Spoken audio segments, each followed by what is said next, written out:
நீலகிரி மாவட்டம் குன்னூரில் பிரபல தனியார் ஓட்டலில் வழங்கப்பட்ட தக்காளி சாஸில் புழுக்கள் நெளிந்ததாக துணை நடிகர் விஜய் விஸ்வா குற்றம் சாட்டியுள்ளார். இதுகுறித்து ஹோட்டல் நிர்வாகமும் முறையாக பதிலளிக்கவில்லை என அதிருப்தி தெரிவித்துள்ளார். இந்த ஹோட்டலோட பேர் எம் கிளிவர் அப்படின்னு ஒரு ஹோட்டல்.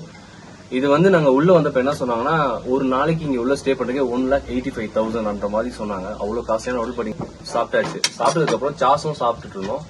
திடீர்னு ஒரு ஸ்மெல்லா இருக்குன்னு ஓபன் பண்ணி பார்த்தா உள்ள ஃபுல்லா புழு. இது புழு இருக்குன்னு சொல்லிட்டு இமீடியட்டா ஃபேமிலியில சாப்பிட்ட எல்லாத்தையும் நிப்பாட்டிட்டு அவங்கள்ட்ட போய் கம்ப்ளைண்ட் பண்ணோம். இந்த மாதிரி புழு இருக்குன்னு சொன்னப்போ அதுக்கு நாங்க என்ன சார் பண்ண முடியும், வி ஆர் நாட் ரெஸ்பான்சிபிள், மேனேஜர்கிட்ட பேசுங்க அப்படின்ட்டாங்க. இது எல்லாருக்கும் தெரியணும். ஹோட்டல்ல போனா அட்லீஸ்ட் ஓபன் பண்ணியாவது பார்த்துட்டு சாப்பிடுங்க. அதுக்காக மட்டும் தான் மெயினா அதை ஃபாலோ பண்றேன். அந்த ஹோட்டல்ல சார்ஜ் பண்ணதுக்கு நீங்க உள்ள என்ன இருக்குன்னு பாருங்க. அதை கொண்டு இங்க ரெஸ்பான்சிபிளா கேட்டதுக்கு அவங்க பண்ண ஆன்சர் மேனேஜர் இங்க இல்லைன்னு சொன்னார் ஃபர்ஸ்ட். அதுக்கப்புறம் கேட்டா நான் இதெல்லாம் பண்ண முடியாது, நீங்க யார்ட்ட வேணா கம்ப்ளைண்ட் பண்ணிக்கோன்றாங்க. இதுக்கு நாங்க பே பண்ணிருக்கோம். There is no response.